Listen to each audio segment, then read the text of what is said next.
Hello student, मैं Naresh Kumar Shivam classes में आपका स्वागत है।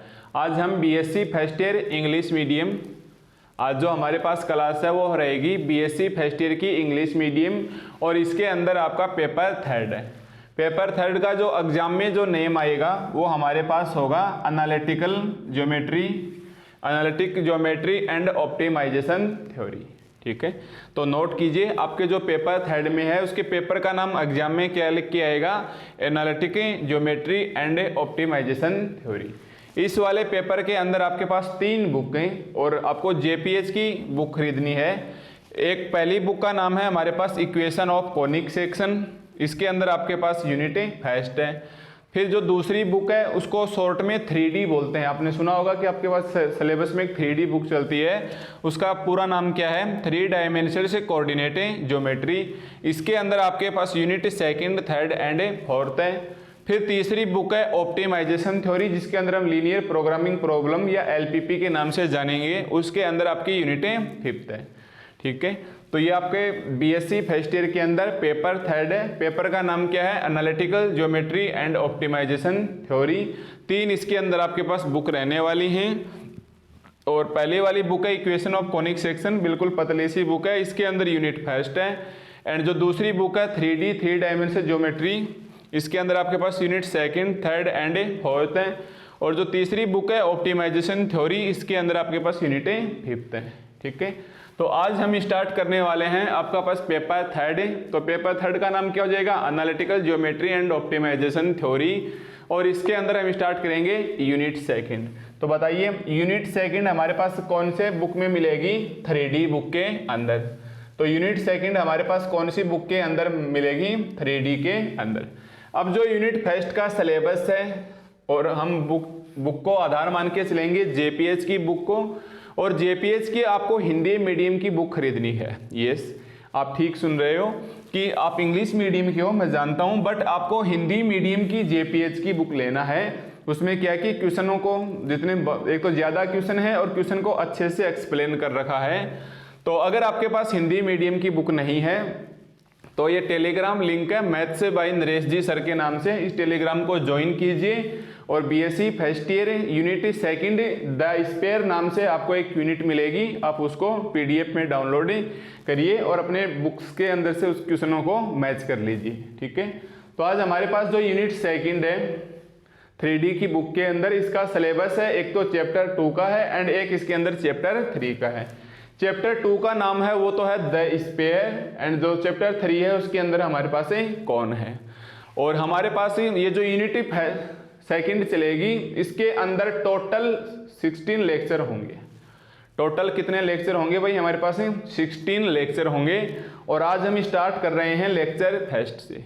तो सबसे पहले आप इसे नोट कीजिए ताकि आपको पता चले कि यूनिट फर्स्ट कब पूरी होगी। तो इसके अंदर हमारे पास टोटल 16 लेक्चर होने वाले हैं और आज हम स्टार्ट करेंगे लेक्चर 1। और लेक्चर 1 कहाँ से स्टार्ट करेंगे, इस स्पेयर की एक्सरसाइज सेकंड ए चैप्टर 2 से अंदर। ठीक है, तो मैं एक बार फिर बता देता हूं, अगर आपके पास बुक्स नहीं है तो अभी आप maths by Naresh ji sir join कीजिए और BSc first year the sphere नाम से आपको एक यूनिट मिलेगी, उसके पीडीएफ को आप डाउनलोड कीजिए। ठीक है, तो चलिए आज हम स्टार्ट कर रहे हैं। हमारे पास है एक्सरसाइज सेकंड ए यानी चैप्टर 2, और चैप्टर 2 का नाम हमारे पास क्या है, दी स्पेयर। तो सबसे पहले हम यहाँ लिखेंगे कि हमारे पास स्पेयर होता क्या है, हम इसे समझेंगे। ठीक है,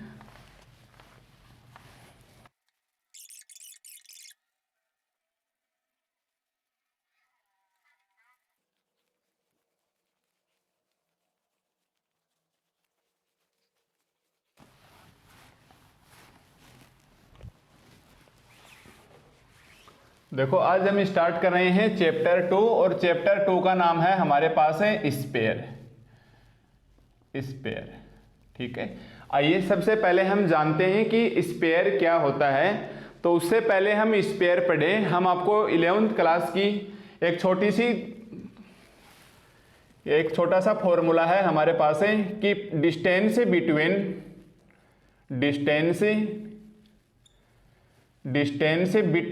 2 points A and B, distance between 2 points 2 points, एक पॉइंट है हमारे पास है ए x1 y1 एंड दूसरा पॉइंट है बी x2 y2। देखो हम स्पेयर स्टार्ट करें उससे पहले हमारे पास है एक फॉर्मूला जो आपने 11th क्लास में सीख के आए हैं, distance between 2 points A and B.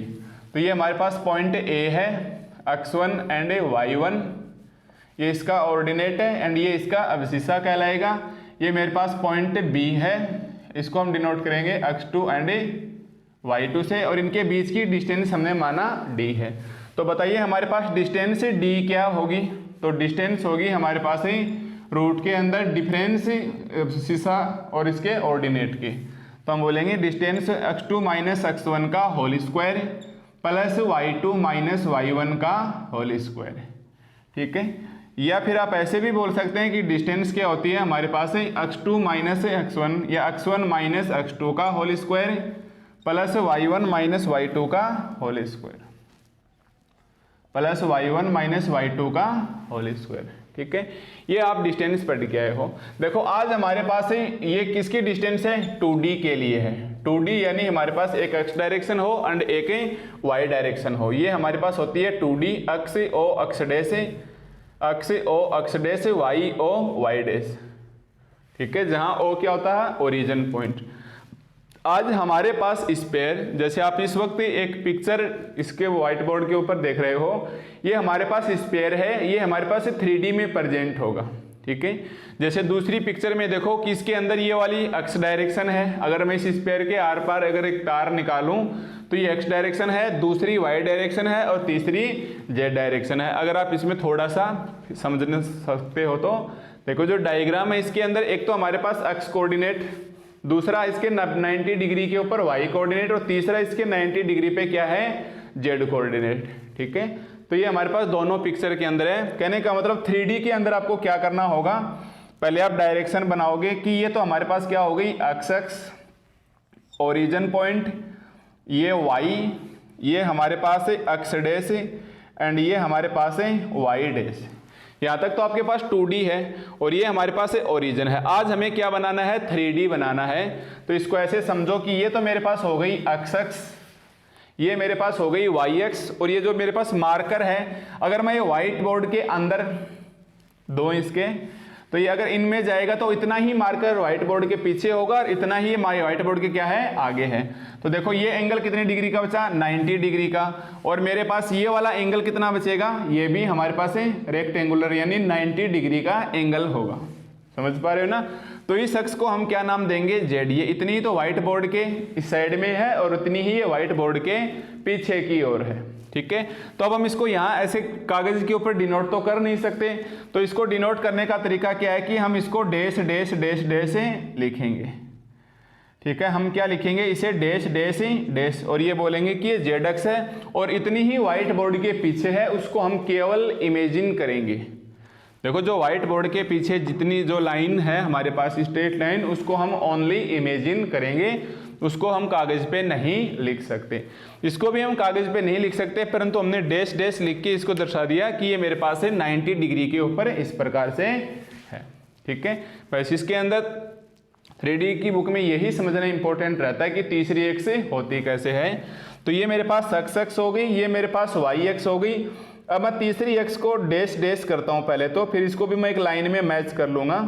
इसको हम बोलेंगे जेड और जेड डैश। ठीक है, ये तो हमारे पास क्या हो जाएगी? जेड, और एक व्हाइट बोर्ड के पीछे है उसको हम लिख नहीं सकते, वो हमारे पास क्या हो जाएगी? Z dash. और ये पॉइंट अपने पास ओरिजिन है ही, तो ये भी हमारे पास 90 डिग्री का एंगल है और ये भी हमारे पास है 90 डिग्री का एंगल है। वैसे दिखाई नहीं दे रहा, ये मेरे पास है इस प्रकार से है 90 डिग्री। ठीक है, तो आप यहाँ से दिखा ही नहीं देगा। अब आपको क्या करना है? जब भी 3D के बनाने की बारी है कागज के ऊपर कि चलो इसको 3D के अंदर डिनोट करेंगे, तो हम क्या करेंगे? हमेशा एक ऐसे डायग्राम बनाएंगे इस प्रकार से। अब आप फिक्स करो कि आपके लिए क्या कहलाएगा? 3D। देखो इस लाइन को आप फिक्स करो, ये लाइन क्या कहलाएगी? 3D। यहाँ आप लिखोगे ओरिजिन, यहाँ अक्ष y एंड जेड। अब जरूरी नहीं है कि आप इसे अक्ष लिखोगे, इसे y लिखोगे, इसे z लिखोगे।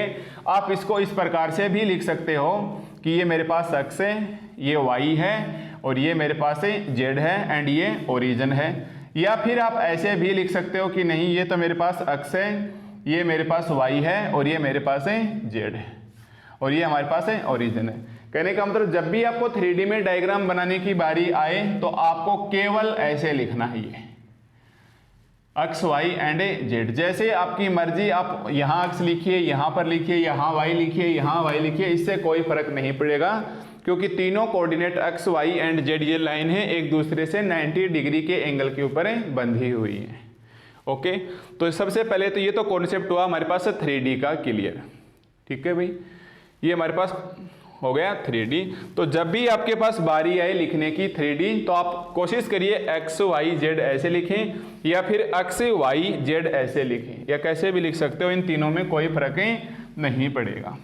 ठीक है, तो आप ये साथ साथ नोट करते रहिए ताकि आपके सभी कॉन्सेप्ट बहुत ही अच्छे से क्लियर हो जाए। अब देखो, अब हमको क्या करना है कि एक स्पेयर लेना है। स्पेयर को आप ऐसे समझो जैसे वॉलीबॉल ले लो आप एक बार। ठीक है, अभी मेरे पास है नहीं, अदरवाइज मैं आपको दिखा देता। सपोज करो कि आपके हाथ में क्या है कि वॉलीबॉल है, और वॉलीबॉल क्या है कि एक प्रकार से पूरा गोल है। वॉलीबॉल क्या है, चारों ओर से हमारे पास क्या है, गोल है। उसके अंदर हम कोई भी एक पॉइंट लेंगे। सबसे पहले देखो, अब वॉलीबॉल ये स्पेयर है, इसको हम डिफाइन करते हैं। स्पेयर के लिए हम क्या करेंगे, सबसे पहले एक पॉइंट ले लिया और मैंने इसे फिक्स कर दिया। एक पॉइंट ले लिया और इसको हमने क्या बोला कि ये मेरे पास फिक्स पॉइंट है। देखो हमने क्या किया, एक पॉइंट लिया और वो पॉइंट क्या है, मेरे पास फिक्स है। फिर मैंने एक लाइन ली, मैंने यहाँ मार्कर की लेंथ के इक्वल ले रहा हूँ। मैंने एक लाइन ली और मेरे पास ये लाइन की डिस्टेंस भी क्या है, फिक्स है। ये डिस्टेंस भी मेरे पास क्या है, डी भी फिक्स है। और मेरे पास ये पॉइंट है, इसको मैं यहाँ लिख लेता हूँ। ये जो पॉइंट है मेरे पास है, इसको मैं नाम दे देता हूँ पॉइंट सी। ये पॉइंट सी भी क्या है, मेरे पास फिक्स है। पॉइंट सी भी मेरे पास क्या है, फिक्स है। या आप ऐसे समझिए कि मेरे इस अंगुली के ऊपर एक पॉइंट है, वो फिक्स है, और ये मार्कर की एक लेंथ है, ये फिक्स है। ठीक है, अब मैं क्या करता हूँ, इसको मार्कर को पकड़ के चारों ओर घुमाऊंगा। देखो, इसको मार्कर को पकड़ के जब हम चारों ओर घुमाएंगे तो हमारे पास एक शेप बनेगी, और वो शेप बनेगी हमारे पास एक वॉलीबॉल जैसी, या एक अपने जो क्रिकेट खोलते हैं उस बॉल जैसी। देखो सोचो, एक पॉइंट से फिक्स किया और दूसरे पॉइंट को पकड़ के इसके चारों ओर घुमाया, इधर भी घूमेगा, इधर भी घूमेगा, और ये नीचे की ओर भी ऐसे घूमेगा। ठीक है, तो ये घूमेगा चारों ओर, तो ये मेरे पास इस प्रकार से इसकी शेप बनेगी। इस प्रकार से हमारे पास क्या बनेगी, एक इसकी शेप बनेगी। ठीक है, अब देखने में ये आपको सर्किल लगा हुआ है, पर ये आधा इधर उठा हुआ है और आधा इसके पीछे की ओर गया है। जैसे आप एक बार फिर से एक पिक्चर देखो, इसके अंदर क्या कि हाफ इधर नजर आ रहा है और हाफ इसके पीछे नजर आ रहा है। अगर हम 3D के अंदर देखें तो, क्योंकि आपको पता है ये व्हाइट बोर्ड है, ये हमारे पास 2D है, इसके ऊपर हम 3D का पिक्चर नहीं बना सकते। तो हमने इस मार्कर को पकड़ के ऐसे रोटेट किया ये, तो ये जो पॉइंट है कभी इधर आ गया, कभी ये पॉइंट इधर आ गया। ये पॉइंट मेरे पास रोटेट होता रहेगा, मतलब मैं मार्कर को पकड़ूंगा और इसकी ओर घुमाऊंगा तो ये पॉइंट ही पॉइंट आते जाएंगे। ये पॉइंट लो, ठीक है, मेरे पास काफ़ी सारे पॉइंट आ जाएंगे। और इन जो पॉइंटों का जो लोकस है, इन पॉइंटों का जो लोकस है वो है हमारे पास क्या कहलाता है, स्पेयर कहलाता है। ठीक है, इन पॉइंट का जो लोकस है वो हमारे पास क्या कहलाता है, स्पेयर कहलाता है। तो आप सपोज करके देखो, आपके पास एक बॉल है, उसके ऊपर कोई भी आपको एक पॉइंट लेना है, तो क्या वो आप एक पॉइंट इधर ले सकते हो, इसके अंदर नहीं, इसके अंदर कभी भी पॉइंट नहीं होगा। पॉइंट हमेशा इसकी सरकमफ्रेंस पे होगा। जैसे माना कि एक पॉइंट है, तो हम इसके कोऑर्डिनेट नहीं बता सकते, पर हम ऐसा बता सकते हैं कि इसका एक्स डायरेक्शन में क्या है, एक्स है, वाई डायरेक्शन में क्या है, वाई है, एंड जेड डायरेक्शन में पॉइंट क्या है, जेड है। जैसे ये हमारे पास 3D है, इसके अंदर कोई पॉइंट होगा, माना पॉइंट क्या है, P, तो हम बोलेंगे एक्स एक्स में एक्स है, वाई एक्स में वाई है, एंड जेड एक्स में स्मॉल जेड है। या फिर आप यहाँ मान के चलो कि कोई पॉइंट है P, एक्स एक्स में एक्स है, वाई एक्स में वाई है, जेड एक्स में क्या है, मेरे पास जेड है। और ओरिजिन क्या हो जाएगा, एक्स एक्स में भी 0, वाई एक्स में भी 0, जेड एक्स में भी 0। ओरिजिन क्या हो जाएगा, एक्स एक्स में भी 0, वाई एक्स में भी 0, एंड जेड एक्स में भी 0। ठीक है, तो ये मेरे पास एक प्रकार से स्पेयर है। आप अपने बॉल की या वॉलीबॉल से कंपेयर कर सकते हो, इतना ये इधर उठा हुआ है, उतना ही ये पीछे की ओर गया हुआ है। तो जब भी हम स्पेयर के ऊपर कोई पॉइंट लेंगे तो वो पॉइंट हमेशा सरकमफ्रेंस पे आएगा। जैसे दूसरा पॉइंट मैं P1 इधर मानूंगा तो x1 y1 और z1, क्योंकि सेम कोऑर्डिनेट तो होंगे नहीं, यहाँ कोऑर्डिनेट की पोजीशन चेंज होगी। तो हम बोलेंगे कि x डायरेक्शन में x1 है, y डायरेक्शन में y1 है और z डायरेक्शन में क्या है, z1 है। ठीक है, तो अब हमने जो पॉइंट फिक्स लिया है, माना कि इसके coordinate a b and c, माना कि इसके कोऑर्डिनेट क्या है, a b c है। तो जो फिक्स पॉइंट c वो हमारे पास सेंटर कहलाएगा, वो हमारे पास सेंटर ऑफ ए स्पेयर होगा। ठीक है, जो हमारे पास फिक्स पॉइंट है, तो हमारे पास ये फिक्स पॉइंट है, तो ये हमारे पास क्या कहलाएगा, सेंटर कहलाएगा। किसका सेंटर कहलाएगा भैया, स्पेयर का। और जो फिक्स डिस्टेंस है ये मेरे पास रेडियस कहलाएगी। ये मेरे पास क्या कहलाएगी, रेडियस। किसकी रेडियस कहलाएगी भैया, स्पेयर की। ठीक है, ये मेरे पास किसकी स्पेयर रेडियस कहलाएगी, स्पेयर की। मैं इसी डायग्राम को देखो एक बार फिर से बनाता हूं ताकि आपका कॉन्सेप्ट एक बार फिर से क्लियर हो। ठीक है, ये इसे 3D में है, इसे 2D में ही लिख सकते हैं। बस आपको थोड़ा सा इमेजिन करना होगा कि हमारे पास एक वॉलीबॉल है, उसके बाद आपको कोई प्रॉब्लम नहीं होगी 3D को आगे समझने में। ओके, तो आप क्या करोगे, सबसे पहले जब भी आपको स्पेयर बनाना है, आप हमने एक पॉइंट लिया और इस पॉइंट को हमने माना कि इसे C नाम दे दिया, और ये पॉइंट क्या किया, हमने फिक्स किया।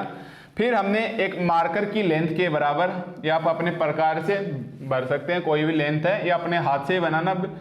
ये हो गया, मान लो हमारे पास 2 सेंटीमीटर की एक रेडियस हो गई, 2 सेंटीमीटर की हमारे पास क्या हो गई, रेडियस हो गई।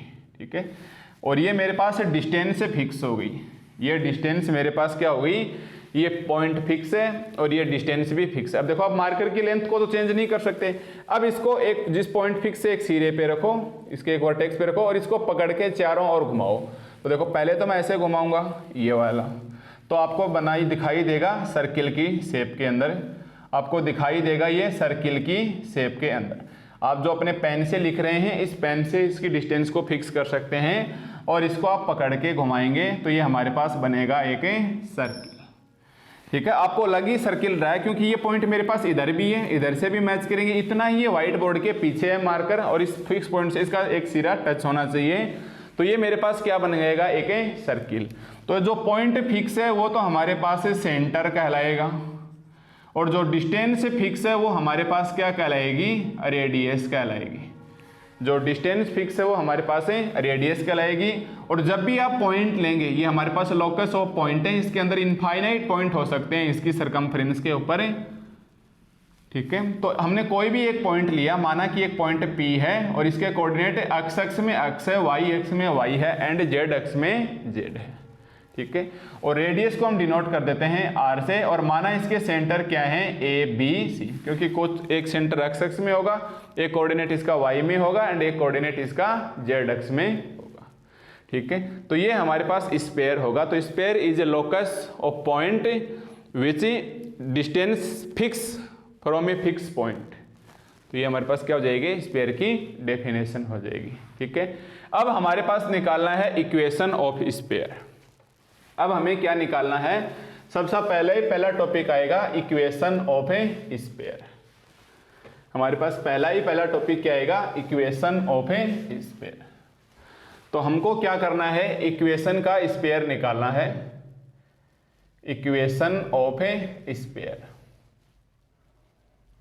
तो जब हम इक्वेशन ऑफ स्पेयर निकालेंगे तो सबसे पहले हम देखना चाहेंगे कि ये जो मेरे पास सर्किल है, अब आपने सर्किल तो ले लिया, अब हम ये देखेंगे कि ये 3D के अंदर कहाँ पर प्रेजेंट है। ठीक है, हमको ये देखना है कि सर्किल है, ये 3D के ऊपर किस पोजीशन में ये प्रेजेंट है। तो सबसे पहले मैंने माना कि ये मेरे पास जो सर्किल है ये इस प्रकार से रखा हुआ है। देखो, सबसे पहले हमारे पास ये तो क्या हो गया, 3D, ये तो मेरे पास क्या हो गया, 3D, और सबसे पहले मैंने माना कि सर्किल मेरे पास इस प्रकार से रखा हुआ है कि सर्किल का जो सेंटर है वो ओरिजिन पॉइंट बन जाए। इस सर्किल का सेंटर है वो मेरे पास क्या बन जाए, ओरिजिन पॉइंट बन जाए। ठीक है, अब आप देखोगे ओ इसका क्या है, सेंटर है। अब हमें कोई भी एक पॉइंट लेना है, पॉइंट बताओ कहाँ लगेंगे, क्या इसके अंदर मैं पॉइंट ले सकता हूँ इनसाइड में? नो, क्योंकि हम जब भी पॉइंट लेंगे वो हम इस इक्वेशन की सरकमफ्रेंस के ऊपर लेंगे। तो मैंने माना कि इसकी सरकमफ्रेंस पे क्या है, एक पॉइंट है P, X, Y and Z। ठीक है, हमें नहीं पता इसके कोऑर्डिनेट क्या हैं, पर मैंने इतना माना कि एक एक्स अक्ष में x होगा, y अक्ष में y होगा एंड z अक्ष में z होगा। x अक्ष में x होगा, y अक्ष में y होगा एंड z अक्ष में z होगा। तो एक प्रकार से बताइए ये मेरे पास क्या रहेगी, इसकी रेडियस, किसकी रेडियस रहेगी भाई, सर्किल की रेडियस। और o क्या है मेरे पास है, o क्या है हमारे पास है, इसका सेंटर है, यहीं लिखे रहने दो। o हमारे पास क्या है, इसका सेंटर है। ये भी देखो, ये भी रेडियस है, ये भी रेडियस है, ये भी रेडियस है, ये इतनी, ये भी रेडियस है। इसके अंदर कितनी सारी भी रेडियस हो सकती हैं, पर हमने माना इस पॉइंट P को जो O से मिलाएगी वो हमारे पास क्या है, एक रेडियस है। तो मेरे पास एक पॉइंट तो हो गया O, दूसरा पॉइंट मेरे पास हो गया P। अब हम दो पॉइंटों के बीच में, और एक प्रकार से मार्कर की लेंथ के बराबर ये डिस्टेंस क्या है, फिक्स है। तो सबसे पहले हम इन 2 पॉइंट्स के बीच में क्या निकालें, डिस्टेंस। तो ये तो आप 11th क्लास में पढ़ के आए थे कि distance between 2 points A and B, ये तो 2D के लिए होगी। अगर आपके पास आ जाए 3D तो आप इसके इधर Z1 और लगा देना, एंड अगर 3D के अंदर आ जाए तो आप B, X2, Y2 and Z2 और लगा देना। थर्ड कोऑर्डिनेट और आ जाएगा Z डायरेक्शन का। तो ये मेरे पास पॉइंट क्या हो जाएगा, X1, Y1, Z1। ये पॉइंट क्या हो जाएगा मेरे पास है X1, Y1, Z1 एंड ये पॉइंट क्या हो जाएगा X2, Y2 और Z2। तो इसकी डिस्टेंस हम D निकालेंगे तो इसके अंदर ये और ऐड कर देंगे, प्लस Z2 माइनस Z1 का whole square, Z2 minus Z1 का होल स्क्वायर, यानी यही 11th क्लास वाली है। इसके अंदर बस थर्ड कोऑर्डिनेट और ऐड कर देंगे, या फिर आप लिख सकते हो Z1 माइनस Z2 का होल स्क्वायर। और अब ये मेरे पास 2D की बजाय क्या बन जाएगा, 3D, और 3D बनेगा तो ये मेरे पास है तीसरी x और आ जाएगी Z, और Z डैश हम लिख नहीं सकते क्योंकि ये व्हाइट बोर्ड के क्या है, हमारे पीछे है। ठीक है, तो ये मेरे पास है दो बिंदुओं के बीच में क्या बन गई, डिस्टेंस फॉर्मूला बन गया। तो आप लिख सकते हो चाहो तो डिस्टेंस फॉर्मूला बिटवीन 2 पॉइंट्स, तो इसको लिखना ताकि आप का कॉन्सेप्ट हो क्लियर। अब हमें इक्वेशन ऑफ स्पेयर निकालना है। तो सबसे पहले मैंने स्पेयर को पकड़ा और स्पेयर को उठा के रख दिया, इस प्रकार से इसको एडजस्ट किया कि जो स्पेयर का जो सेंटर है वो हमारे पास है इसके इस सेंटर के ऊपर, ओरिजिन के ही क्या आ जाए, ऊपर आ जाए। ठीक है, अब देखो इन डायग्राम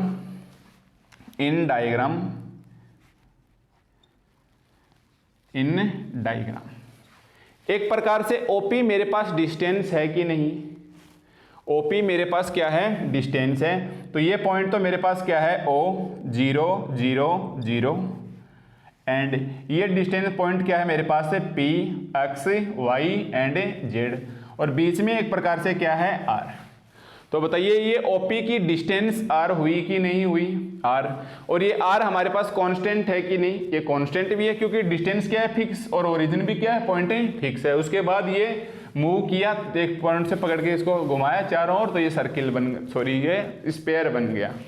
ठीक है, अब इसकी डिस्टेंस निकालो। तो डिस्टेंस का फॉर्मूला हमारे पास क्या होता है, 2 पॉइंट्स के बीच में जो डिस्टेंस का फॉर्मूला होता है वो आप ये फॉर्मूला अप्लाई कर लो, चाहे नीचे वाला लिखो चाहे यहाँ पे ऊपर वाला लिखो, यानी X2 माइनस X1 का होल स्क्वायर, यानी X माइनस 0 का होल स्क्वायर, X माइनस 0 का whole square, plus Y2 minus Y1 का होल स्क्वायर, यानी Y माइनस 0 का whole square, plus Z2 minus Z1 का होल स्क्वायर, यानी Z माइनस 0 का होल स्क्वायर। ठीक है, अब बताइए OP की डिस्टेंस कितनी है अपने पास है, R है। तो हमने OP की जगह क्या रखा, R, और ये क्या आ गया रूट के अंदर, इसको सोल्व करेंगे तो x स्क्वायर, इसको सोल्व करेंगे y स्क्वायर एंड इसको सोल्व करेंगे z स्क्वायर, या फिर आप बोथ साइड इसका स्क्वायर करो, बोथ साइड इसका हम क्या करेंगे, स्क्वायर। स्क्वायर करेंगे तो आगे वाले को मैं पहले लिख लेता हूँ, X square plus Y square plus Z square is equal to are square. क्या आ गया भाई हमारे पास है, इसका स्क्वायर करेंगे तो X square plus Y square plus Z square is equal to are square, और यही मेरे पास इक्वेशन ऑफ स्पेयर कहलाती है। यही हमारे पास क्या होती है, इक्वेशन ऑफ स्पेयर होती है। ठीक है, ये इक्वेशन ऑफ स्पेयर कब है, जब इसका सेंटर क्या है 0 0 0, साथ साथ हमारे पास क्या लिखना होगा, इसका सेंटर। सेंटर क्या है भाई इसका 0 0 0, एंड रेडियस क्या है इसकी r, एंड इसकी हमारे पास रेडियस कितनी है। तो अगर हमारे पास ये स्पेयर है, इस प्रकार से रखा जाए कि इसके सेंटर ओरिजिन के ऊपर आ जाए, तो हमारे पास इक्वेशन ऑफ स्पेयर कितना होगा, X square plus Y square plus Z square is equal to are square. उस वक्त इसके सेंटर क्या होंगे 0 0 0, एंड इसकी रेडियस क्या होगी r होगी। ठीक है, तो सबसे पहले मैं यहां लिखता हूं number one equation of sphere. फिर इसका मतलब बताऊंगा कि मैंने इस साइड में क्यों लिखा है इक्वेशन ऑफ ए स्पेयर। तो सबसे पहले आप इक्वेशन ऑफ स्पेयर में क्या लिखोगे, x square plus Y square plus Z square is equal to are square, where centre is 0 0 and radius is and centre क्या हो जाएगा हमारे पास, यहाँ सेंटर हो जाएगा 0 0 0, एंड रेडियस मेरे पास क्या हो जाएगी, एंड रेडियस मेरे पास क्या हो जाएगी r हो जाएगी। ठीक है, तो ये हमारे पास एक इक्वेशन ऑफ स्पेयर स्टार्टिंग में क्वेश्चन में दे रखा था, टॉपिक का नाम है इक्वेशन ऑफ ए स्पेयर। तो हमने एक छोटा सा इक्वेशन निकाल लिया कि इक्वेशन ऑफ स्पेयर क्या होता है, तो आप क्या बोलोगे, X square plus Y square plus Z square is equal to are square, where इसका सेंटर क्या है 0 0 0, एंड इसकी रेडियस क्या है r है। ओके, पर जरूरी तो नहीं है कि मैं स्टार्टिंग में इसको ये उठा के इस स्पेयर को इसके सेंटर पे रखूं। तो अब हमारे पास स्टार्ट होती है इसकी सेकंड कंडीशन। ठीक है, हमारे पास बिल्कुल भी जरूरी नहीं है कि आप इस स्पेयर को जैसे मैंने पहले रखा है आप उसी प्रकार से रखोगे। ठीक है, हम इसकी अलग अलग पोजीशन पे इसका अलग अलग आंसर निकाल के लाएंगे, फिर हम कोई ना कोई एक आंसर मैच करेंगे।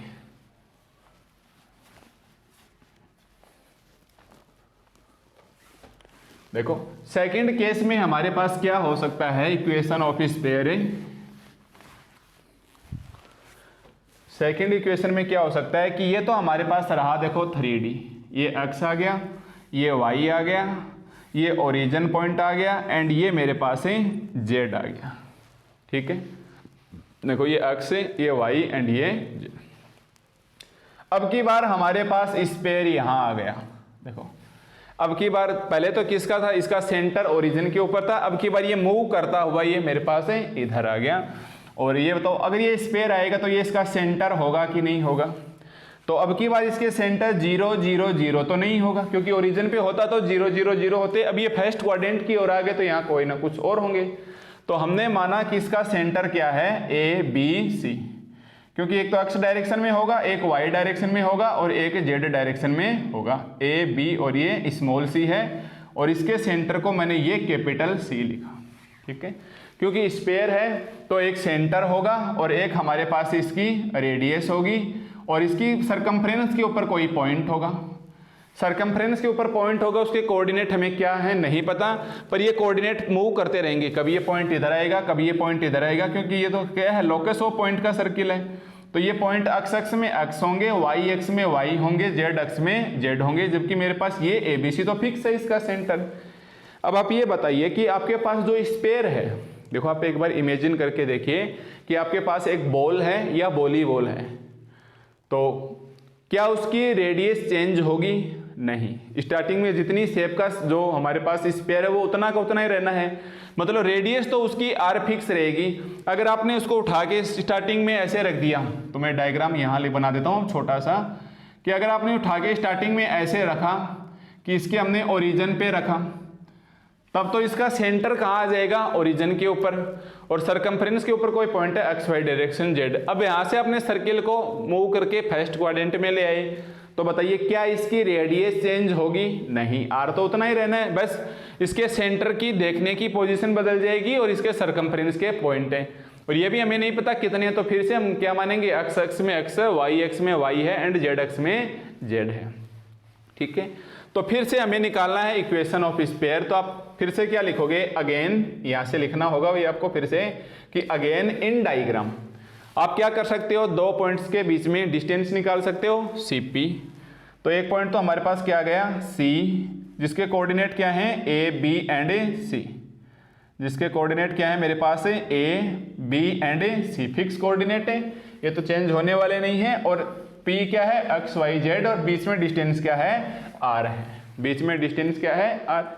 तो हम डिस्टेंस फॉर्मूला लगाएंगे, तो आप बताइए CP हमारे पास क्या हो जाएगा, CP हमारे पास क्या हो जाएगा, x2 माइनस x1 का whole square, x2 minus x1 का whole square plus y2 minus y1, यानी y2 की जगह y है और y1 की जगह b है का whole square plus z2 minus z1 का होल स्क्वायर। तो z माइनस c का whole square, z minus c का होल स्क्वायर। अब बताइए CP की डिस्टेंस कितनी है हमारे पास है r माना हुआ है, तो ये बचेगी हमारे पास है r, और r हमारे पास कितनी आ जाएगी, x माइनस a का एक बार स्क्वायर से रहने दो, y माइनस b का whole square plus z minus c का होल स्क्वायर। या बोथ साइड इसका भी स्क्वायर करो, बोथ साइड इसका भी हम क्या करेंगे, स्क्वायर करेंगे। स्क्वायर करेंगे तो इसका रूट हटेगा, पहले मैं इसको लिख लेता हूँ, x माइनस a का whole square, y minus b का होल स्क्वायर,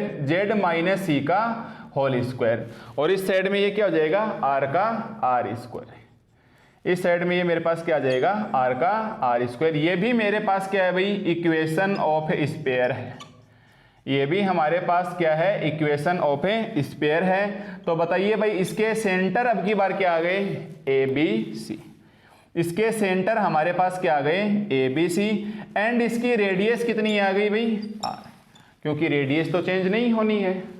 तो ये हमारे पास इक्वेशन ऑफ स्फीयर है एंड ये हमारे पास क्या आ गई, इसकी रेडियस आ गई। तो आपने तो ये भी इक्वेशन ऑफ स्फीयर निकाल लिया। तो इक्वेशन ऑफ स्फीयर कब है, क्या है, x माइनस a का whole square plus y minus b का whole square plus z minus c का whole square is equal to r square. ठीक है, तो मैं इसको लिख लेता हूं यहाँ इसे सेकंड वाले पोजीशन के अंदर। ठीक है, इसको हम लिखेंगे सेकंड पोजीशन के अंदर, ताकि मैं आपको डिफरेंस बता सकूं अच्छे से। तो चलो मैं इसको लिख लेता हूं इक्वेशन ऑफ ए स्फीयर। अब मैं यहां से इसको रफ कर देता हूं, इसकी हमें कोई जरूरी नहीं है।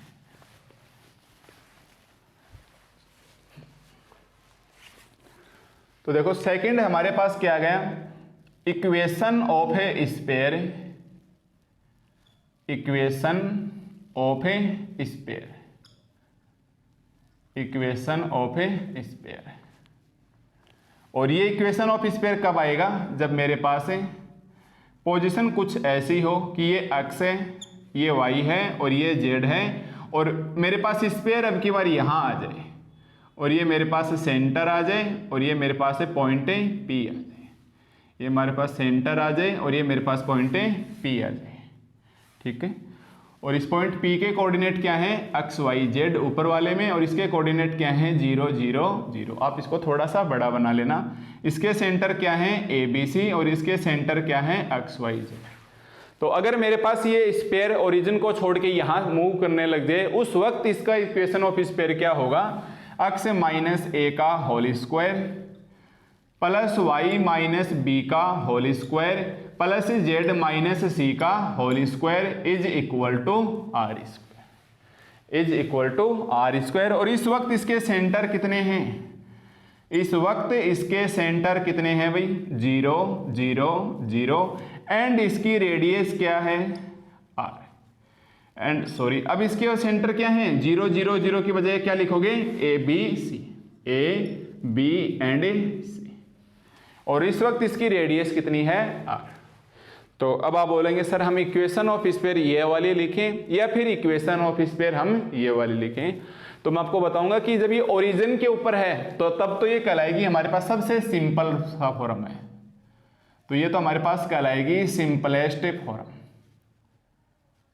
तो हम लिखेंगे equation of sphere in simplest form, equation of sphere in simplest form. तो उस वक्त क्या हो जाएगी, X square plus Y square plus Z square is equal to are square. Simplest का मतलब हमारे पास किसके ऊपर है, ओरिजिन के ऊपर है, ठीक है।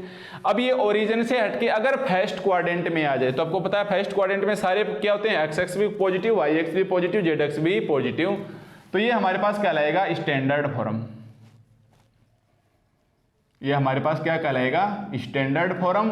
और कुछ बुक में इसे सेंट्रल फॉर्म भी नाम दे देते हैं, कुछ बुक में इसको सेंट्रल फॉर्म भी बोल देते हैं, दोनों एक ही बात है, ठीक है। तो ये हमारे पास हो जाएगा equation of sphere standard form में या equation of sphere centre form में, ठीक है। ये हमारे पास आ जाएगा equation of sphere centre form के। अब बताओ और क्या क्या सिचुएशन हो सकती हैं इसके स्पेयर की। तो अब आप जब देखोगे कि इक्वेशन ऑफ स्पेयर में और कंडीशन क्या हो सकती है, तो इस स्पेयर को पकड़ो और मूव करवा दो इसको। अगर हम इस स्पेयर को और मूव करवाएंगे तो हमारे पास क्या रिजल्ट आएगा, वो हम आपको यहां से दिखाएंगे।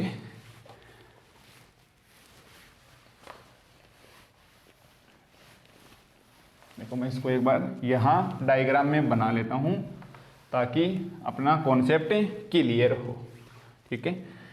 ये इक्वेशन कब निकल के आई थी हमारे पास है, जब ये स्पेयर मेरे पास है इधर था, ये क्या है ए बी सी, और ये पॉइंट क्या है X Y Z, X Y Z, और ये क्या है आर। तो आपका आंसर कितना निकला था, एक्स माइनस ए का whole square plus y minus b का whole square plus z minus c का whole square is equal to are square.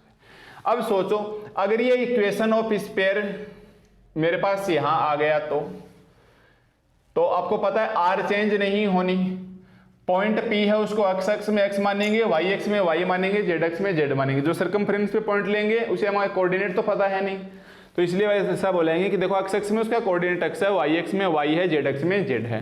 तो अब की बार बताओ ये यहाँ से स्पेयर, देखो ये रहा, ये यहाँ से स्पेयर शिफ्ट होके इधर आ गया, तो इसके सेंटर चेंज होंगे कि नहीं होंगे। अब ये कौन से क्वाड्रेंट में है, माना कि ये एक्स का माइनस आ गया, इसका माइनस B1 आ गया और ये C1 आ गया। फिर थोड़ी देर बाद में ये पॉइंट ये स्पेयर है ये इधर शिफ्ट होगा, इधर हमने इसके माना कि A आ गए, इस क्वाड्रेंट में माइनस B C। फिर मानो कि हमारे पास यहाँ शिफ्ट हो गया कि एक्स वाई एक्स के ऊपर कोऑर्डिनेट 0 है, वाई एक्स पे B है, C है। फिर ये मेरे पास स्पेयर, ऐसे करके न जाने कि स्पेयर 3D के अंदर, क्योंकि आपको पता है 3D के अंदर अगर आप एक बाउंडेशन देखोगे इसके अंदर, तो ये स्पेयर यहाँ हो सकता है, स्पेयर यहाँ हो सकता है, स्पेयर हमारे पास यहाँ, मतलब ये स्पेयर मेरे पास मूव करता जाएगा। तो हमेशा क्या चेंज होगा, ना तो इसका सरकमफ्रेंस का पॉइंट चेंज होगा, हालांकि चेंज होगा पर हमें यहाँ नहीं पता सरकमफ्रेंस का पॉइंट क्या है, एक्स वाई जेड माना, यहाँ भी नहीं पता एक्स वाई जेड माना, तो यहाँ भी हम क्या मानेंगे एक्स वाई जेड। तो मेरे पास ये जो पॉइंट है एक्स वाई जेड ये तो फिक्स रहने हैं, ये तो हमारे पास चेंज होने वाले नहीं है। अब हर बार इसका सेंटर चेंज होगा, यहाँ तो ए बी सी है, यहाँ कभी माइनस बी सी आ जाएगा, यहाँ कभी ए बी सी आ जाएगा, या प्लस का कुछ और आ जाएगा, तो उसको हम बोलेंगे जनरल इक्वेशन। तो हम इक्वेशन ऑफ स्पेयर की ऐसी इक्वेशन रखें ताकि हर एक स्पेयर इस जनरल फॉर्म में आ जाए। तो मैं थर्ड रूप में लिख रहा हूं equation of a sphere, equation of a sphere, equation of sphere, और यहां लिखता हूं जनरल फॉर्म, जनरल फॉर्म। ये आपके अभीष्ट है, इसको आपको याद रखना होगा, हालांकि मैं इसको भी समझा दूंगा कि इसे कैसे प्रूव करके लाएंगे। तो ये जो इक्वेशन ऑफ स्पेयर है इसको आप क्या लिखोगे जनरल फॉर्म के अंदर कि X square plus Y square plus Z square plus 2gx plus 2fy plus 2hz, 2gx plus 2fy plus 2hz, 2gx 2fy 2gfgh plus c is equal to 0। 2fx लिख लेते हैं यहाँ, 2fx plus 2gy plus 2hz, ठीक है। तो ये मेरे पास आ जाएगा equation of sphere in general form के अंदर, ये आपकी बुक में लिखा है। तो हम इक्वेशन ऑफ स्पेयर को 2ux लिखेंगे भाई, तो जनरल फॉर्म में आएंगे तो हम क्या लिखेंगे 2u(x) plus 2vy plus 2wz plus d is equal to 0। ये अलग अलग बुक में अलग अलग तरीके से लिखा है, बट अपन सिलेबस के अंदर बीएससी फर्स्ट ईयर के अंदर equation of sphere general form की बात आए तो हम क्या मानेंगे x² plus y² plus z² plus 2ux, ये स्मॉल u है भाई ABCD का, plus 2ux plus 2vy plus 2wz plus d बराबर 0।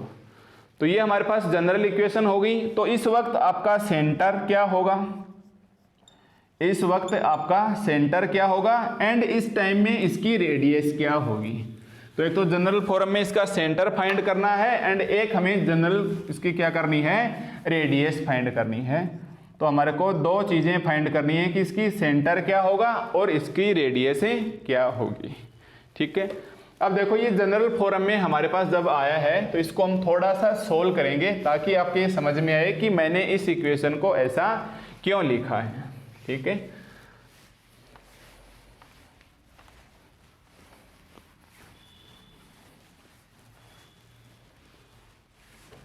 देखो हमारे पास ये जो इक्वेशन ऑफ स्पेयर है स्टैंडर्ड फॉर्म वाली, हमारे पास जो ये इक्वेशन है मैं यहाँ फिर से लिखता हूँ, आपकी बुक में क्वेश्चन बना के दे रखा है कि find equation of sphere, find equation of sphere, equation of sphere was centre is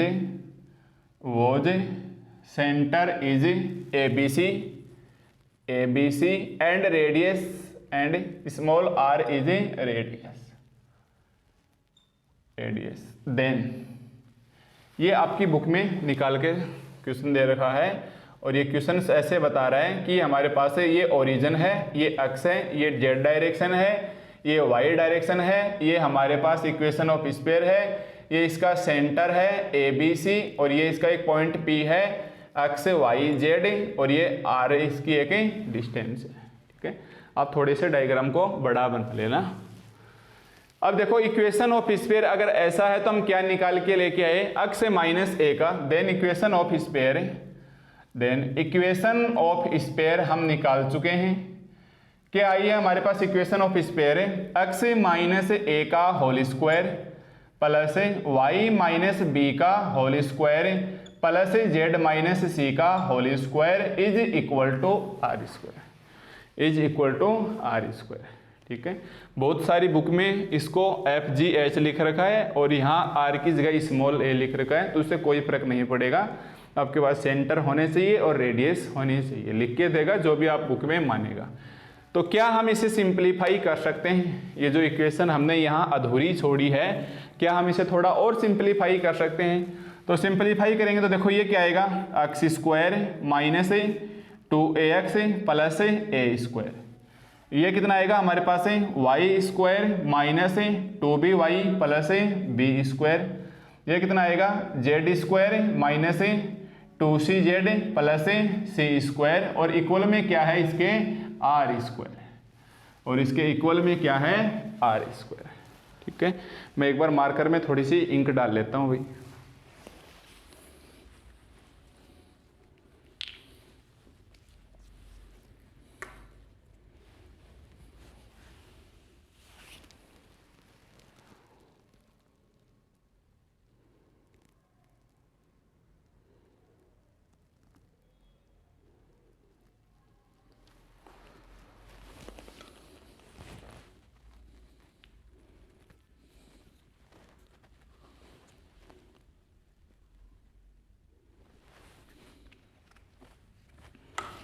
देखो इसको हमने सिंप्लीफाई करके लिखा x² minus 2x plus a² y²। अब मैं क्या करता हूँ x² एक जगह प्लस y² एक जगह एंड z² एक जगह, minus 2ax minus 2by minus 2cz plus a² b² c² और साथ साथ इस r² को मैं ले आता हूं इधर माइनस r² और बराबर में क्या बचेगा 0। ठीक है, दिखाई दे रहा है ना यहाँ से, माइनस में बराबर में क्या बचेगा, इस आर स्क्वायर को भी मैं साथ क्या ले आया, इधर ले आया। या फिर एक बार चलो इसको और लिख लो, और इसको मैं ऐसे लिख सकता हूँ X square plus Y square plus Z square plus 2 और ये माइनस का ए एक्स प्लस का 2 ये माइनस का बी इंटू वाई प्लस का 2 ये माइनस का c into z plus A square plus B square plus C square minus are square बराबर 0 बराबर 0। ठीक है, plus A square plus B square minus c square minus are square बराबर 0। इसको मैं एक बार मानता हूं इक्वेशन 1। इसको हम क्या करते हैं, एक बार मानते हैं इक्वेशन 1। अब आप थोड़ा सा सपोज करके देखो कि जब ये मेरे पास स्पेयर है, यहां से मूव करके इधर आएगा तो ना तो एक्स वाई जेड चेंज होगा और ना ही इसकी आर चेंज होगा, तो केवल और केवल इसके सेंटर की पोजीशन, तो ए बी सी की बजाय क्या चेंज हो जाएंगे। फिर हम ए की जगह क्या लिखेंगे एफ, बी की जगह क्या लिखेंगे जी, इसकी जगह एच, फिर ये A1 B1 C1 A1 B1 C1। किसी टाइम में घूम के अगर इस क्वाड्रेंट में आ गए तो A2 B2 C2 A2 B2 C2 A3 B3 C3 A3 B3 C3। तो ऐसे करके हम क्या करेंगे कि let equation of sphere, let equation of sphere हमने क्या माना कि X square plus Y square plus Z square plus 2ux plus 2vy plus 2wz plus d बराबर 0 प्लस d बराबर 0। मतलब ये लगातार ए बी सी हैं, ये चेंज होते जा रहे हैं, कभी प्लस में जाएंगे कभी माइनस में जाएंगे। इनको मैंने सभी को क्या मान लिया u v w। तो बताओ ये यहाँ से भी चेंज हो गए कि नहीं होगी, तो इसको मैंने क्या माना d और इसे हमने माना इक्वेशन 2। अब कंपेयर करो इक्वेशन 1 एंड 2 की। हम क्या करेंगे, जो माना है तो हम करेंगे कंपेयर 1 एंड 2। चलो कंपेयर करेंगे तो देखो एक्स स्क्वायर की जगह तो क्या है एक्स स्क्वायर, प्लस की जगह प्लस, वाई स्क्वायर की जगह क्या है वाई स्क्वायर, प्लस की जगह प्लस, जेड स्क्वायर की जगह जेड स्क्वायर, प्लस की जगह प्लस, 2x की जगह 2x है, केवल और केवल माइनस ए की जगह क्या है हमारे पास है u, फिर प्लस की जगह प्लस, 2y की जगह 2y है, माइनस b की जगह क्या है v, प्लस की जगह प्लस, 2z की जगह 2z, माइनस c की जगह क्या मान लिया हमने इसको w, plus A square plus B square plus C square, A square plus B square plus C square minus are square. इसके बराबर में क्या आ गया हमारे पास ये d, इसके बराबर में हमारे पास ये क्या आ गया d आ गया। ठीक है, या फिर यहां से इसकी वैल्यू निकालो, या फिर हम यहां से इसकी क्या निकालेंगे वैल्यू, तो मेरे पास क्या आ जाएगा, मैं इसको थोड़ा सा इधर लिख लेता हूं, और a इज इक्वल टू कितना आ जाएगा minus U, b is equal to कितना आ जाएगा minus V, c is equal to कितना आ जाएगा माइनस डब्ल्यू। देखो a की वैल्यू कितनी आ जाएगी माइनस यू, b की वैल्यू कितनी आ जाएगी माइनस वी, c की वैल्यू कितनी आ जाएगी माइनस डब्ल्यू। बताइए इस वाली इक्वेशन से निकाल के लाए हैं हम, इसको पूरे को प्रूफ किया है। तो इस इक्वेशन में इसका सेंटर क्या है ए बी सी, तो इसका सेंटर कितना आ जाएगा हमारे पास है ए बी सी। अब बताइए a की वैल्यू हमारे पास कितनी आ गई माइनस यू, a की वैल्यू हमारे पास कितनी आ गई माइनस यू, तो हम a की जगह क्या लिखेंगे माइनस यू, b की जगह क्या लिखेंगे माइनस वी, b की जगह हम क्या लिखेंगे माइनस वी, c की जगह हम क्या लिखेंगे माइनस डब्ल्यू, c की जगह हम क्या लिखेंगे माइनस डब्ल्यू। तो ये जो हमने जनरल फॉर्म माना है इक्वेशन के अंदर, इसके सेंटर क्या आ जाएंगे minus you minus V and minus W. ठीक है, अब देखो इसकी रेडियस निकालो। अब इसकी रेडियस निकालेंगे तो मैं थोड़ा सा यहाँ से इसको रफ करता हूँ ताकि मैं यहाँ रेडियस निकाल सकूँ। तो अब हम इसकी रेडियस निकालेंगे। रेडियस बताइए इसके अंदर क्या है हमारे पास है आर, यानी हमारे को यहाँ से किसकी वैल्यू निकालनी है आर की वैल्यू निकालनी है। देखो किसकी वैल्यू निकालनी है हमें, हमारे पास है ये ऐसे है कि a square plus B square plus C square minus are square बराबर डी। मेरे पास यहाँ रेडियस क्या है आर, तो हमको क्या निकालना है आर, तो माइनस आर स्क्वायर को इधर भेजूँ, डी को मैं इधर भेजूँ, तो ये बचेगा ए स्क्वायर प्लस सी स्क्वायर प्लस माइनस का डी और ये आर स्क्वायर। या बताओ आर निकालूंगा तो रूट के अंदर नहीं आएगा क्या? ए स्क्वायर है, बी का स्क्वायर है, सी का स्क्वायर है और ध्यान से डी का स्क्वायर मत कर देना, डी क्या है मेरे पास है सिंगल। अब बताओ ए की जगह आपने क्या निकाला है माइनस यू, ए की जगह आपने क्या निकाला है माइनस यू, बी की जगह आपने क्या निकाला है माइनस वी एंड सी की वैल्यू क्या निकाली है माइनस डब्लू और ये डी ऐसा का ऐसा। ठीक है, तो बताइए हमारे पास आर कितना बचेगा रूट के अंदर minus minus plus u square minus minus plus v square minus minus plus डब्ल्यू स्क्वायर और माइनस डी। ध्यान से देख लेना माइनस डी। तो मेरे पास इसकी रेडियस कितनी आ जाएगी रूट के अंदर, सिंपल इसी का कर देंगे यू का स्क्वायर प्लस वी का स्क्वायर प्लस डब्ल्यू का square and minus D.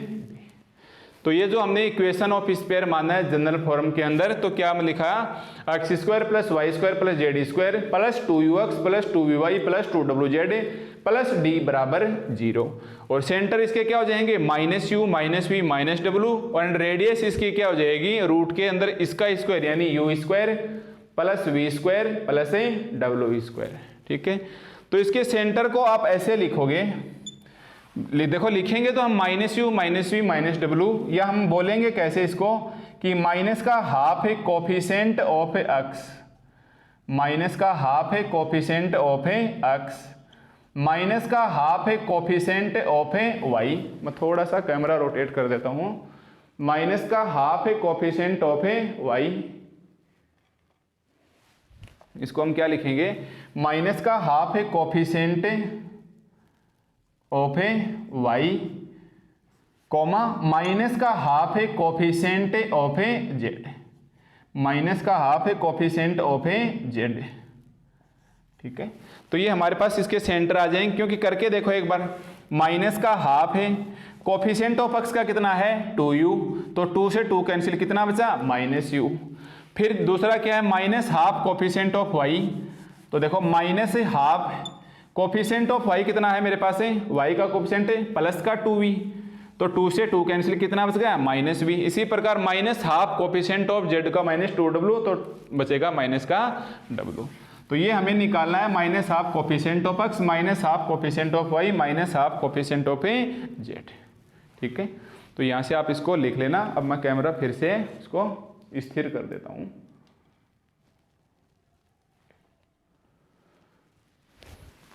Okay, तो ये था हमारे पास है इक्वेशन ऑफ स्पेयर, हमारे पास है जनरल फॉर्म के अंदर। तो आज हमारे पास 3 इक्वेशन निकाल के ले आए, इक्वेशन सिंपल फॉर्म के अंदर जिसको सिंपलेस्ट, सेकंड है हमारे पास स्टैंडर्ड इक्वेशन या इसको सेंटर के वजह से सेंट्रल फॉर्म में बोलते हैं, तीसरा है हमारे पास है जनरल इक्वेशन। तो आपको इन इक्वेशंस को याद रखना है कि इक्वेशन ऑफ स्पेयर हमारे पास आखिर होता क्या है। ठीक है, अब देखो फिर से सुनो काम की बात, इसको हम यहां से कर देते हैं रिपीट एक बार। तो रिपीट करेंगे तो सबसे पहले जैसे ही आपको एग्जाम में पूछे कि इक्वेशन ऑफ स्पेयर नाम आ जाए, देखो अगर आपके पास सबसे पहले नाम आ जाए, पूछे कि इक्वेशन ऑफ स्पेयर क्या होता है, तो एग्जाम के लिए आप क्या लिखोगे equation of sphere, equation of a sphere. अगर आपको बोले कि सिंपलेस्ट फॉर्म की इक्वेशन ऑफ स्पेयर बोले तब तो आपको ये लिखनी है। अगर बोले कि equation of sphere in standard form या सेंट्रल फॉर्म, तब आप ये लिखोगे एक्स माइनस ए का whole square plus y minus b का whole square plus z minus c का whole square is equal to are square. अगर आपको सिंपल बोले equation of sphere general form में क्या है, तब आप ये लिखोगे। बट केवल इतना ही लिख के छोड़ दे कि इक्वेशन ऑफ स्पेयर, कुछ भी नहीं लिखेगा, तो हम हमेशा इसकी जनरल फॉर्म लिखेंगे।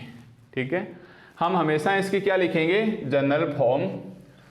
क्या लिखेंगे जनरल फॉर्म में कि equation of sphere x square plus Y square plus Z square plus 2ux plus 2vy plus 2wz plus d is equal to 0। इसको आप रिमेंबर कर लो, मैं न जाने कितनी बार रिपीट करूंगा, बड़ी आराम से याद हो जाएगी कि इक्वेशन ऑफ स्फीयर क्या होती है, x square plus Y square plus Z square plus 2ux plus 2vy plus 2wz plus d बराबर है 0। ठीक है, इसके सेंटर कितने होते हैं, तो इसके सेंटर को आप ऐसे बोलोगे माइनस का half coefficient of x minus का half coefficient of y minus का हाफ है कोफिशिएंट ऑफ है Z.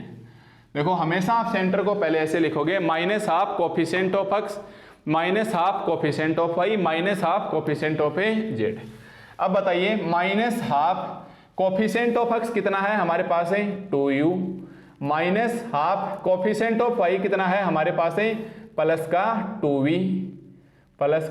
2v minus half coefficient of Z कितना है हमारे पास है प्लस का 2w।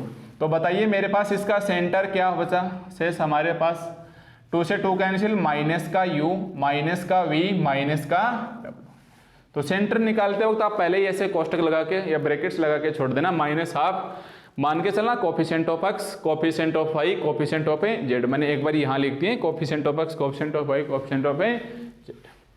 ठीक है, फिर आपको निकालनी है इसकी रेडियस, फिर आपको इसकी क्या निकालनी है रेडियस। रेडियस के लिए देखो आप क्या करोगे, तुरंत इसका स्क्वायर, आपने जो भी इसका सेंटर निकाला है वाई वाले का स्क्वायर और जेड डायरेक्शन वाले का स्क्वायर और माइनस ये वाला डी, ध्यान दो डी का स्क्वायर मत कर देना, माइनस है स्मॉल डी को स्मॉल डी। तो ये हमारे पास हो जाएगी इक्वेशन ऑफ स्फीयर। अगर आपको क्वेश्चन में कुछ लिख के ना दे तो अगर बोले कि हमारे पास एक इक्वेशन ऑफ स्फीयर है सेंट्रल फॉर्म में तो ये काम मिलेंगे, सिंपल फॉर्म में ये काम मिलेंगे, जनरल फॉर्म लिख के देगा तो ये काम में, बट कुछ भी नहीं लिख के दे, सिंपल ही छोड़ दिया कि फाइंड इक्वेशन ऑफ स्फीयर, तो आप हमेशा लिखोगे कि let equation of sphere x square plus Y square plus Z square plus 2ux plus 2vy plus 2wz plus d बराबर 0। ठीक है, अब देखो इसके अंदर कुछ इंपॉर्टेंट बातें। नंबर 1 नोट लगा के लिखोगे, number 1 in equation of sphere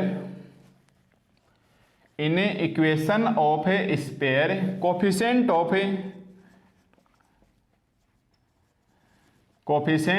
x square y square z square is always 1 देखो ध्यान से कि in equation of sphere coefficient of x square y square और जेड स्क्वायर के ऑलवेज क्या होने चाहिए 1 होने चाहिए। ठीक है, second in equation of sphere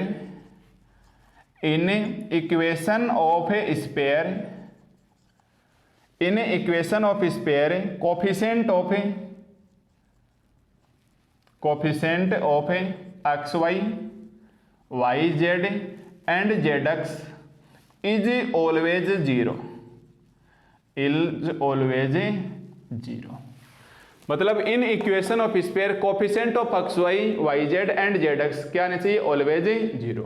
आप तो बोलेंगे सर यहाँ तो हमें x y y z z x के कोफिशिएंट दिखाई ही नहीं दे रहे, तो इसको लिखने की क्या जरूरत है। तो हमें चलो एक बार तो इस चैप्टर में काम चला लेंगे स्फीयर के अंदर, बट जब आगे आप चल के कौन पढ़ेंगे सिलेंडर पढ़ेंगे सेंट्रल कोइनसॉइड पढ़ेंगे तो वहाँ मेरे पास इक्वेशन ऐसी आएगी कि ax square plus 2hxy plus by square plus cz square plus 2fxy 2gyz 2hzx ये 2hzx plus 2ux plus 2vy। तो वहाँ मेरे पास y z x y and z x के कोफिशिएंट आएंगे, इसलिए मैं पहले से ही कंपेयर कर देता हूँ कि आपके पास इक्वेशन ऑफ स्फीयर के अंदर x y y z and z x के कोफिशिएंट नहीं होने चाहिए या हमारे पास 0 होने चाहिए।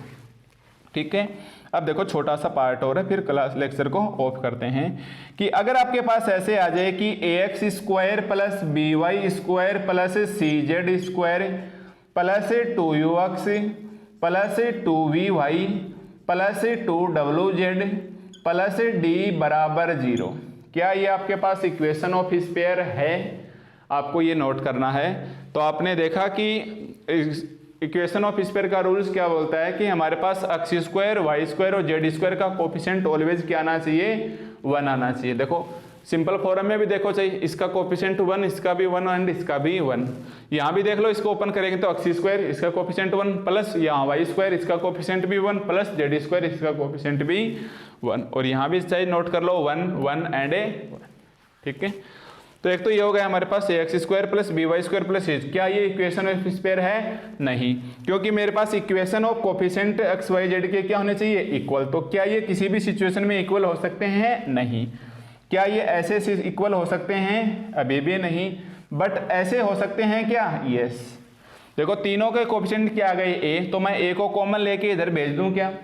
पहले तो ए को कॉमन नहीं लिया जा सकता था, पर अब इसके ए को कॉमन लेके इसको नीचे भेजेंगे तो क्या आएगा? X square plus Y square plus Z square plus 2u by a into x plus 2v by a into y plus 2w by a into z plus d by a is equal to 0।